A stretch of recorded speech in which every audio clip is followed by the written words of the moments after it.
सूर्यपुर नाम के एक छोटे से गांव में वीर नाम का एक 18 वर्षीय लड़का रहा करता था। वीर अनाथ था। उसकी माँ उसे जन्म देते ही चल बसी और उसके पिता ही उसके पालने के एकमात्र सहारा थे।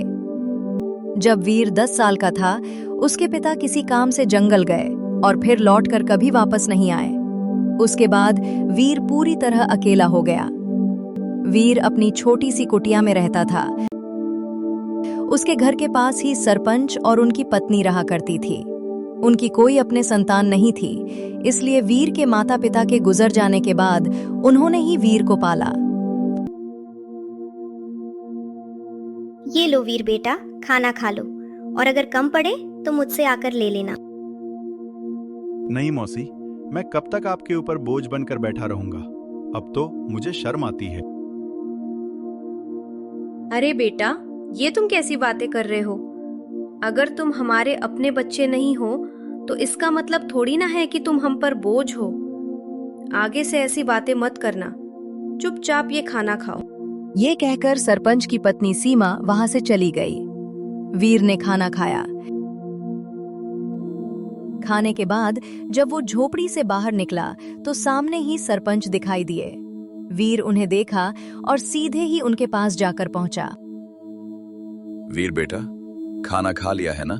जी सरपंच साहब, अभी अभी मौसी खाना देकर गई थी और मैं वही खाकर घर से निकला हूँ। हाँ, अच्छा किया। अब तुम बड़े हो गए हो बेटा, अपना ख्याल रखना सीखो। जी सरपंच जी, 10 वर्ष की उम्र से लेकर अब तक आप ही मेरा ख्याल रखते आए हैं, पर अब मुझे शर्म आने लगी है। अब मैं कुछ काम करना चाहता हूँ। अरे बेटा, इसमें शर्म की क्या बात है? हमने तो हमेशा तुम्हें अपना ही माना है, लेकिन अगर फिर भी तुम्हारा मन कुछ करने का है तो सुनो। गांव के पास वाला जंगल अब पहले जैसा खतरनाक नहीं रहा। चाहो तो वहां जाकर लकड़ियां काट सकते हो या फिर शहद इकट्ठा कर सकते हो। जी सरपंच जी, मैं कल ही जंगल जाऊंगा। अब समय आ गया है कि मैं अपने लिए और आपके लिए कुछ कर दिखाऊं। अगले दिन वीर एक कुल्हाड़ी लेकर जंगल चल पड़ा। कुछ ही देर में वो जंगल पहुंचा।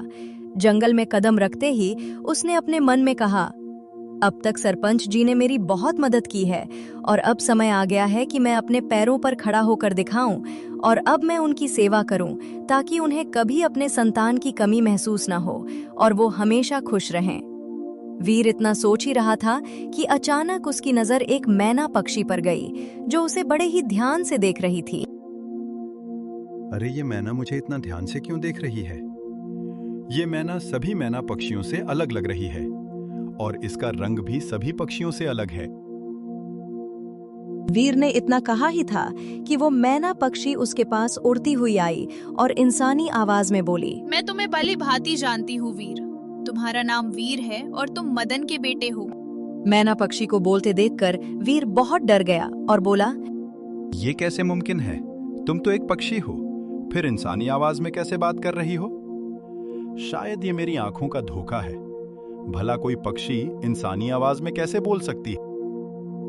नहीं, ये तुम्हारी आंखों का धोखा नहीं है। मैं सचमुच बोलने वाली एक मैना पक्षी हूँ। असल में मैं भी कभी इंसान थी, लेकिन एक तांत्रिक ने मुझे श्राप दे दिया और मैं एक मैना पक्षी में बदल गई। मैं तुम्हारे पिता के रहस्यों के बारे में सब कुछ जानती हूँ। वे कुछ समय पहले जंगल गए थे और फिर कभी वापस नहीं आए। अरे न जाने कौन हो तुम? मैं ऐसे कैसे तुम्हारी बातों पर विश्वास करूं?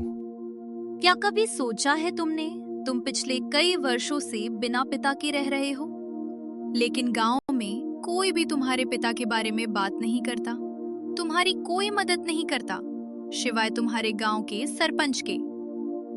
लेकिन मैं तुम्हारे पिता के बारे में सब कुछ बता सकती हूँ। तुम्हारे पिता आज भी जिंदा है और मुझे ये भी पता है कि वो कहाँ है। अच्छा तो बताओ, मेरे पिता कहाँ हैं?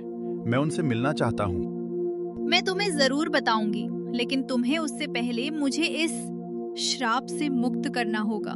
वीर को न जाने क्यों उस मैना पक्षी से डर सा महसूस होने लगा। अरे मुझे लगता है ये कोई राक्षस है जो मुझे अपने जाल में फंसा रहा है। इससे पहले कि यह मुझे नुकसान पहुंचाए, मुझे यहाँ से भागना होगा। ये सोचते ही वीर गांव की ओर तेजी से दौड़ पड़ा और कुछ ही पलों में अपने घर पहुंच गया। घर पहुंचते ही वीर हांफते हुए बोला, अरे बाप रे, ये जंगल तो बहुत खतरनाक है। यहाँ तो पक्षी भी इंसानी आवाज में बात करते हैं। मुझे तो लगता है वो पक्षी जरूर कोई राक्षस था। मैं अब कभी उस जंगल में नहीं जाऊंगा। अभी वीर ये सोच ही रहा था कि सरपंच की पत्नी उसके लिए खाना लेकर आ गई और वीर को घबराया हुआ देखकर वो बोली, वीर बेटा, क्या हुआ? तुम इतने घबराए हुए क्यों हो? और तुम्हें पसीना भी आ रहा है। सब ठीक तो है ना? कुछ नहीं मौसी, बस थोड़ा सा सर दर्द कर रहा था। अरे बेटा, अगर तबीयत ठीक नहीं है तो काम मत करो। लो, पहले ये खाना खा लो और फिर थोड़ा आराम कर लो। वीर ने मौसी से सरदर्द का बहाना बनाकर सच्चाई छुपा ली। मौसी ने ज्यादा सवाल नहीं किया और खाना वीर को देकर वहां से चली गई। वीर ने खाना खाया और सो गया।